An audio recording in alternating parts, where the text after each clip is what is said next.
Welcome to Grow Overload. I'm Anthony, and there are reports out that Microsoft may charge Windows 10 customers for security updates if they wish to have the extended updates. Now, first off, this is a stupid idea.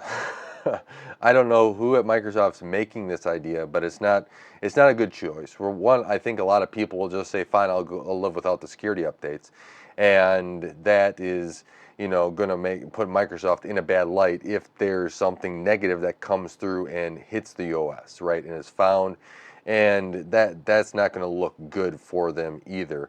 Now, I do understand you can't support an OS for other, I'm in software development, so there's, things you have to do to stop supporting an OS, or even in a piece of software. But I think that Microsoft's approach to this was pretty, artificial when they said for Windows 11 you have to have these requirements.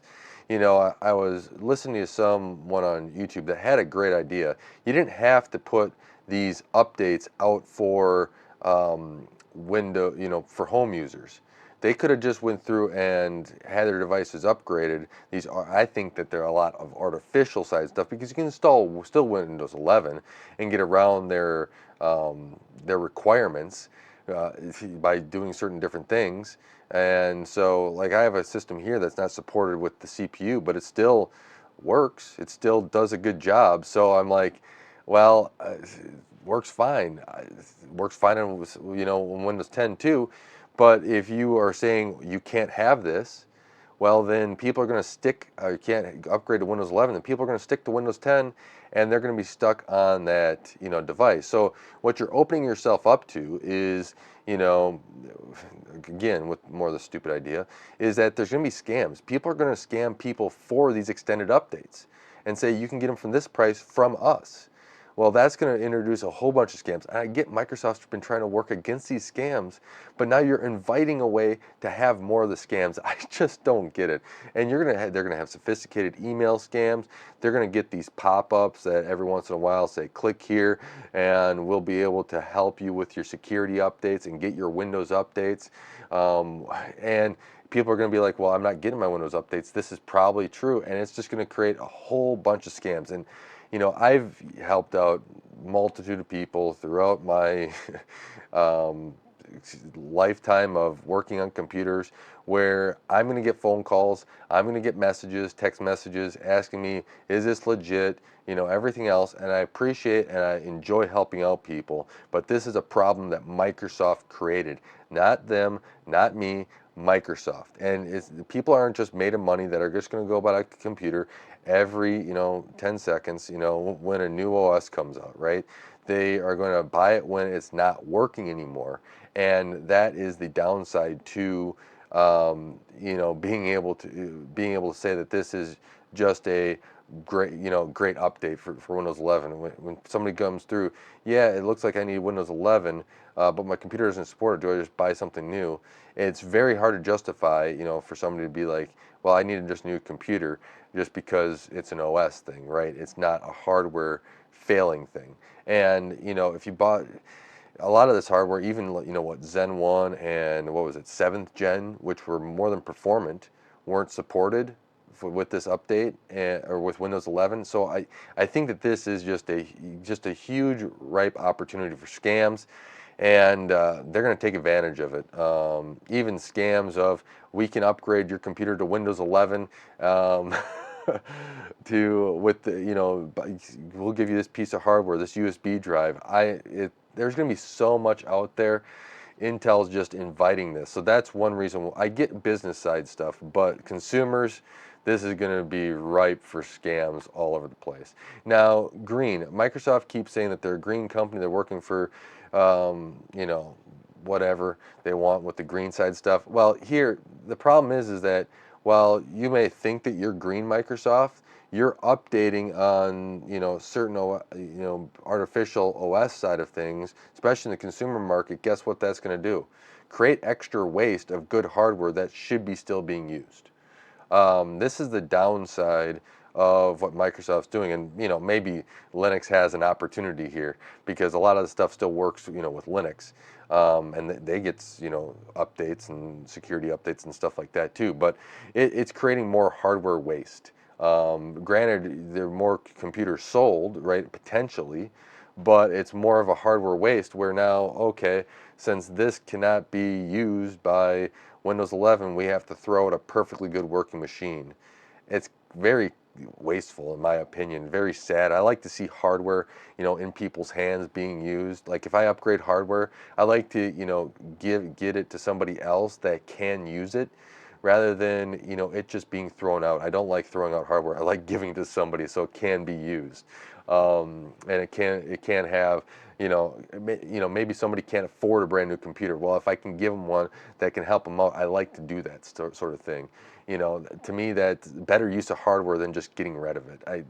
And this is just a whole other thing of, we're just going to get rid of a whole bunch of hardware. It's not very, as you could say, environmentally friendly at all, or green. But to me, it's just is a huge wasteful thing. I mean, people out there that can use it, they should use it. And if people are going to upgrade, it should have that, cycle of just, walking down the natural cycle until the computer dies. So, you know, Microsoft, you know, can't deliver updates everywhere. I get that, right? But this whole artificial requirement of Windows 11, um, I get it for the business side. I mean, maybe they enabled something for the business side. And I think it was Brad Sams that said this. I was listening to him. But one thing I do think they can do is say, you know what? We don't, let's say they roll out Windows 12, right? And that would be 3 OSs they would have to support on, updates. And there's what, 800 million to a billion users on Windows 10, I think still, or someplace, it's a large number. So there's a lot of people that you have to upgrade. Well, maybe what you do is you say, home users, we get it. We'll support you for Windows 11 and make that progress path for them. If you're a business, you know what we have this extra layer of security on top of it that home users, if they have qualified hardware, are able to do it. But businesses, we want to, for the enterprise license, be able to do it. And so there's people that have home machines, and I guess if they have the pro SKU, you might have to do something, funky there, or say, checkbox to say they're home or whatever else. And I get it. There's probably going to be companies that are going to be like, oh, I'm just going to click this box anyways. That always happens. But I think it's a lot better than going through and not supporting that when you've preached on security for so many years. So that's just something to remember here, Microsoft, there. And I think another thing is your public image on this security stuff, on being able to take care of hardware and not throwing it, all the way and creating a basically kind of an environmental wasteland of e-waste. I don't think that is a good idea. So that would be, giving the olive branch out and saying we are dedicated to making sure computers have the latest security, and that we are going to deliver on that while making sure that we increase our enterprise side security as well with these requirements. And that's something I think that they should also do, moving forward to Windows 12, unless there is a, you know, super need for, the security. Let home users just upgrade and have that support, because unless their hardware is going to be, so slow or going to die, you know, just getting rid of hardware to the sake of getting rid of hardware doesn't make sense to me. And I think that's what Microsoft did with Windows 11. And there, to me, I've run Windows 11 on an older box, and I've tried this out. I've even ran it on Surface Pro 4, and it actually seems to work better than Windows 10 a lot of the time. So there's a lot of that where I'm just like, okay, this doesn't make much sense. And one thing I mentioned is that, a lot of people before, but let me dive into it. A lot of people, guess what? They're just not going to pay, and they're going to have an outdated OS. We saw this with Windows 7. People are just going to do it. We saw it with XP. You know, if somebody gets infected, let's say there's a huge ransomware or something that infects a lot of computers, and it's all on these outdated computers, and something Microsoft could have easily patched and got the patch out in their normal update cycle if they would have just kept on patching this.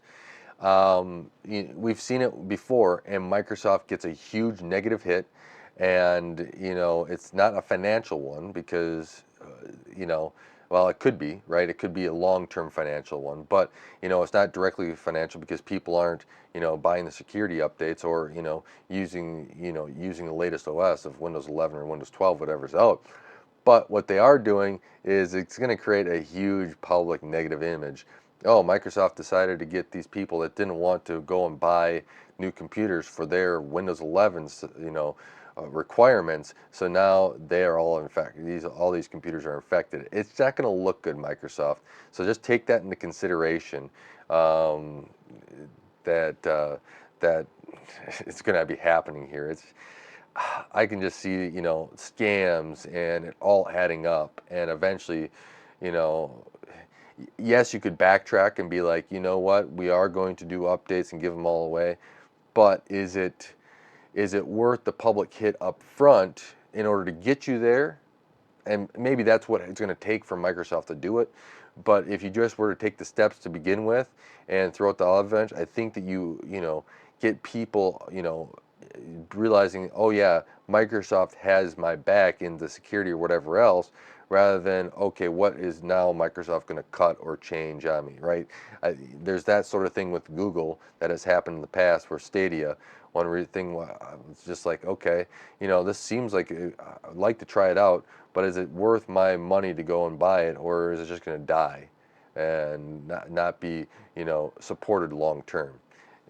And that is a problem in tech right now, killing things off fast. Now, while I do not think it's going to be everyone jumping into Linux, right, for OS, but is it an opening for Linux at some level? Do people decide, hey, I'm just going to start going on Linux. I know my hardware still works. Can I jump over to that, right? I like to, mix OSs, do different things. I develop on both Windows and Linux, right? So there's that sort of, I've done that for years, and I like trying it out. I try out different flavors of Linux all the time, but I don't think that that's going to make a whole bunch of people shift, right? There's still software that people need on Windows that they still use, but I do think that it's an additional thing by the saying, a death by 1,000 cuts, right? This is just another cut or cuts to that, and you're opening another way, another thing of, oh, Microsoft may just excommunicate your hardware from being able to update. Microsoft might just not want you to be on this. Microsoft might just force you to buy a new computer. That's Microsoft just wants you, and this is going to be out there. Microsoft just wants you to be scammed. That's going to come up at some level. I know how weird it sounds, but uh, we've been on the web long enough. You know how this stuff is going to go, and maybe Microsoft just didn't see it. So yeah, this is kind of what I think about, paying for Windows 10 support and being able to do it. I think it's just a stupid idea. I think Microsoft should just go the route, and be like, I really do think that the best route is to say, for home users, they can upgrade to Windows 11, right? Um, I think that would be the best route. Granted, they could probably have extended updates, and then you hope that a lot of those users that can move up to Windows 11 do, and maybe a lot more of those that are left, maybe don't satisfy the hard requirement. Maybe their computers will die and you just support them with Windows 10's updates until, another couple of years. But you've created as I always thought, an artificial line in the sand, Microsoft. And because, like one of the machines I upgraded here to Windows 11 to test it out, it is a, HEDT chip. It is more than powerful enough to run anything in Windows 11, yet it's not capable of doing it, right? And I get that there might be some features that needs, certain instruction sets or whatever else that may be turned off, fine. But as long as the same things that work in Windows 11 still work or Windows 10 will still work in Windows 11, and the additional features, most people won't even notice, right? They'll just keep on using the computer as normal. So with that, thank you so much. Let me know what your thoughts are, and if you would pay for Windows 10, extended updates, or if you just let them, go and just be like, okay, oh well. Um, yeah, I'm not doing this. But let me know in the comments below. Thank you so much for supporting Gray Overload and helping this channel grow. I really do appreciate it. And until next time, don't forget to like, share, subscribe, hit the bell icon. It really does help out the channel. And God bless.